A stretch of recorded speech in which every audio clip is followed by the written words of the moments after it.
Unit testing can be challenging on its own, and mediocre test names make it even harder. Hey chatters, my name is Brendan, and today on DevChatter, we're going through 6 tips that will improve the names of your unit tests. These concepts will apply across languages, but we'll be working in C# today. Let's get started. Number 1. Describe what you're testing. It may sound silly, but be sure that your test names describe what the test is doing.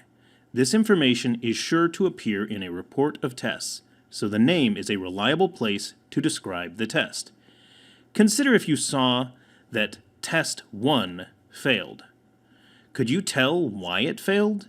Do you know what was being tested? Now, imagine your test name simply named the feature it tested, without describing the feature. You might have called a test discount test. Could you tell why that one failed? Or what behavior of discounts it's testing?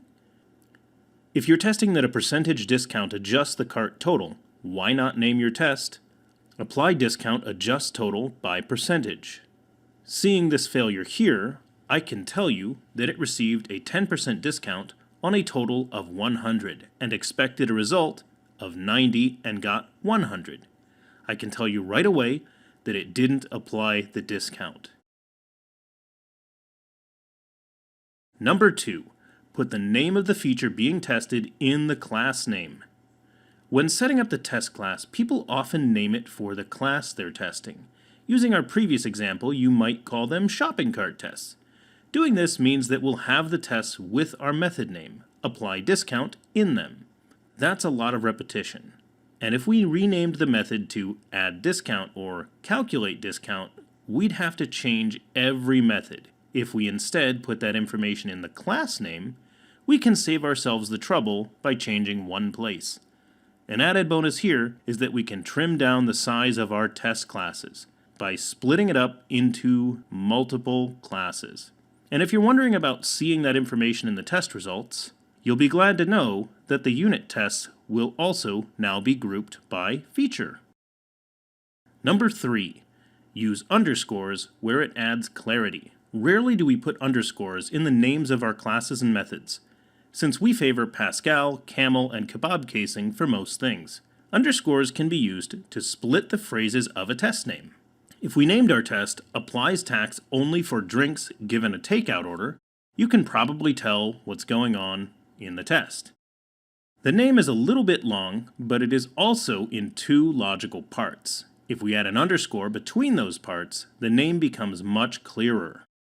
And we have what we're testing on the left and the circumstances on the right. Number 4. Enforce a should standard. Some teams have trouble getting everyone to write clear test names, and this is when a should becomes powerful. With disciplined, experienced teams, this isn't necessary, but it's very useful when learning or even when trying to improve. It lends itself to writing a descriptive phrase. By requiring that all tests start with the word should, you guide how the name is written. No one is going to write should discount test, because that doesn't make much sense. They'd at least write should apply discount. Even if they didn't add any more description, that's not much, it's at least consistent with the naming of our other tests. And they'll have to add more information when they write similar tests, so the next test will be should apply discount in some circumstance such and such, depending on what they're testing. Number 5. Use test cases to simplify names. When writing tests, it's important to have all the information about the test visible and obvious at a glance. That means that we sometimes put information in the name, occasionally including specific values. If those values change, you'd need to update the test name. We can avoid this maintenance and add additional clarity by leveraging test cases. A test case is where you can have the same test run multiple times with different values. Imagine you have 3 tests. Adjust total from 5 to 3 cents given 1/2 discount, adjust total from 7 to 2 given 2/3 discount, and adjust total from 7 to 5 given 1/3 discount.